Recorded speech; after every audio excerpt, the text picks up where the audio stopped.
अनाथ की किस्मत।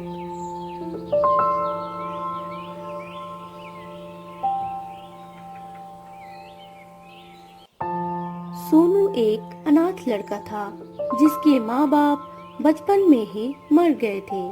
गर्मी के मौसम में गांव के बाहर जालिम सिंह के विशाल खेत में सोनू कड़ी मेहनत कर रहा था। काम के बदले में उसे सिर्फ सूखी रोटी मिलती थी। एक दिन कड़ी धूप में भूख बर्दाश्त न कर पाने के कारण उसने जालिम सिंह के एक पेड़ से चुपके से एक कच्चा आम तोड़ लिया। जालिम सिंह ने उसे देख लिया।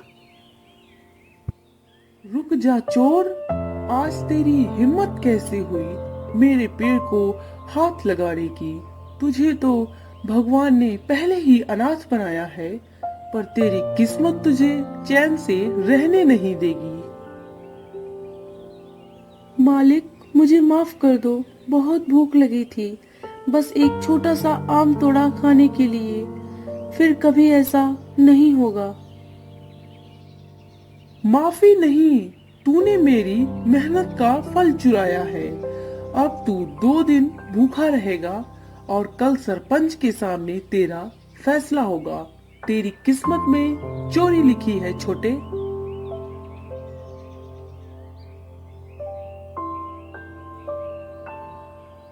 अगले दिन पंचायत बैठी। सरपंच एक बड़ी चट्टान पर बैठे थे और गांव के लोग चारों ओर जमा थे।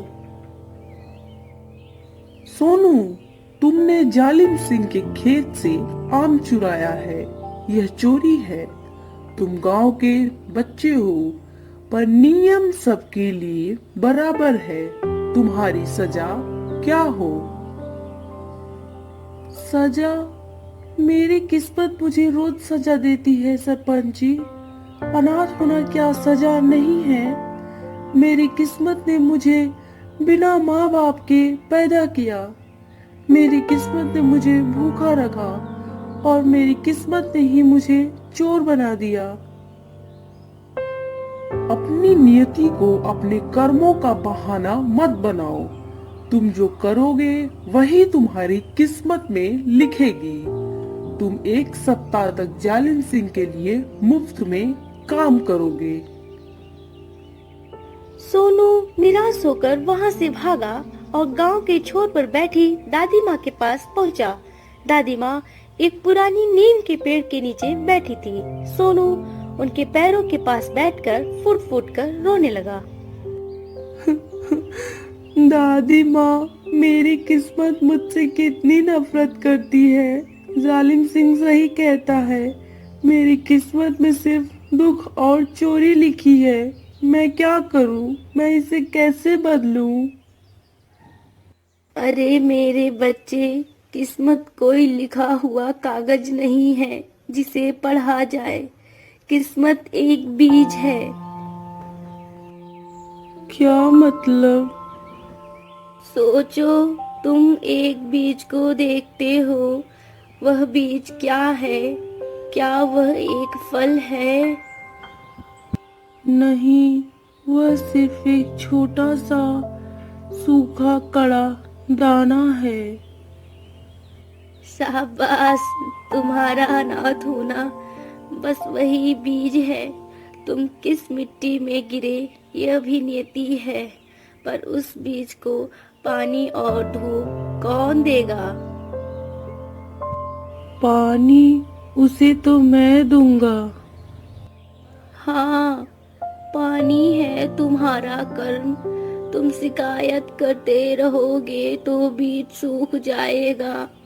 तुम रोते रहोगे तो बीज मिट्टी में सड़ जाएगा। लेकिन अगर तुम हर सुबह उठकर मेहनत का पानी दोगे, ईमानदारी की धूप दोगे, तो वह छोटा सा बीज भी एक विशाल पेड़ बन जाएगा, जिसकी छांव में पूरा गांव बैठेगा। तो मेरी किस्मत जालिम सिंह ने नहीं लिखी? जालिम सिंह ने तो सिर्फ तुम्हारी नियति को देखा। अब तुम अपनी कलम उठाओ और नई किस्मत लिखो। चोरी तुम्हारी नियति नहीं, तुम्हारी कमजोरी थी। अपनी कमजोरी को अपनी ताकत में बदलो।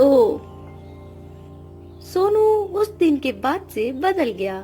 वह जालिम सिंह के लिए सजा के तौर पर काम करता रहा, लेकिन अब वह बिना किसी शिकायत के एक दिन वह गांव के पुराने सूखे पड़े कुएं की मरम्मत के लिए पत्थर उठा रहा था। अरे सोनू बेटा, तुम तो जालिम सिंह के लिए काम कर रहे थे। यह कुआं तो गांव का है और यह काम तो कोई नहीं करता। तुम यहाँ क्यों मेहनत कर रहे हो? सरपंच जी, मैं अपनी किस्मत का कागज बदल रहा हूँ। जालिम सिंह के लिए काम करना मेरी सजा है। इस कुएं के लिए काम करना मेरा कर्म है। क्या कहा? दादी माँ ने मुझे सिखाया है कि मेरा अनाथ होना मेरी नियति थी, पर मैं अपनी कहानी खुद लिखूंगा। मैं नहीं चाहता कि मेरी किस्मत में भूख और चोरी लिखी हो। मैं चाहता हूँ कि मेरी किस्मत में मेहनत और सहारा लिखा हो। यह कुआं गांव के लिए सहारा बनेगा। वाह, तुम्हारी सोच बदल गई है बेटा। लेकिन इस कुएं की मरम्मत में हफ्तों लगेंगे और तुम्हारे पास खाने के लिए भी कुछ नहीं है। जालिम सिंह तो तुम्हें काम के बाद निकाल देगा। कोई बात नहीं सरपंच जी, मुझे पता है कि अब भगवान मुझे भूखा नहीं रखेगा, क्योंकि मैंने अपनी कलम उठा ली है। और अगर वह रखेगा भी तो मैं भूखा रहकर भी इस कुएं को ठीक करूंगा। मेरी नई किस्मत के पेड़ का पहला फल इसी कुएं का पानी होगा। कुछ महीनों बाद गांव में भयंकर सूखा पड़ा। सभी कुएं सूख गए। जालिम सिंह ने अपने निजी तालाब का सारा पानी होड़ कर लिया और गांव वालों को बेचने लगा। अगर पानी चाहिए तो मुझे 5 गुना दाम दो। हर कोई अपनी किस्मत से लड़ता है और मेरी किस्मत में अमीर बनना लिखा है। जालिम सिंह, यह पाप है। यह पाप नहीं, व्यापार है दादी माँ। तभी धूल भरी आंधी के बीच सोनू भागता हुआ आया। उसके कपड़े मिट्टी से सने थे। सरपंच जी, जालिम सिंह, हमें पानी मिल गया। कहाँ सोनू? क्या कहीं बारिश हुई? नहीं, वह पुराना कुआं जिसकी मैंने मरम्मत की थी, वह गांव की सबसे गहरी जलधारा से जुड़ा हुआ था। मैंने पिछले 3 दिनों में दिन रात लगाकर उसे पूरी तरह से साफ किया है और अब उसमें मीठा जल भर गया है। गांव वाले दौड़े और देखा सोनू द्वारा मरम्मत किए गए पुराने कुएं में सचमुच साफ ठंडा पानी भर गया था। यह तो चमत्कार है। मैंने तो सोचा था कि ये कुआं हमेशा के लिए बेकार हो गया है। यह चमत्कार नहीं है जालिम सिंह, यह मेरी किस्मत है। आपने कहा था कि मेरी किस्मत में चोरी लिखी है। अगर मैंने हार मान ली होती तो मैं आज आपके तालाब से पानी चुरा रहा होता, लेकिन दादी माँ ने कहा था कि मेरा कर्म ही मेरा पानी है। मैंने उस बीज को पानी दिया और आज उस पेड़ का पहला फल पूरे गांव को मिल रहा है। तुमने साबित कर दिया सोनू, तुम अब अनाथ नहीं हो, इस गांव के रक्षक हो। दादी माँ ने पास आकर सोनू के कंधे पर हाथ रखा। देखा बेटा, तुम्हारी नियति तुम्हें अनाथ बनाती है ताकि तुम यह साबित कर सको कि सबसे बड़ी दौलत और किस्मत हमेशा अपने हाथ से बनाई जाती है। आज तुमने पूरे गांव को जीवन दिया है।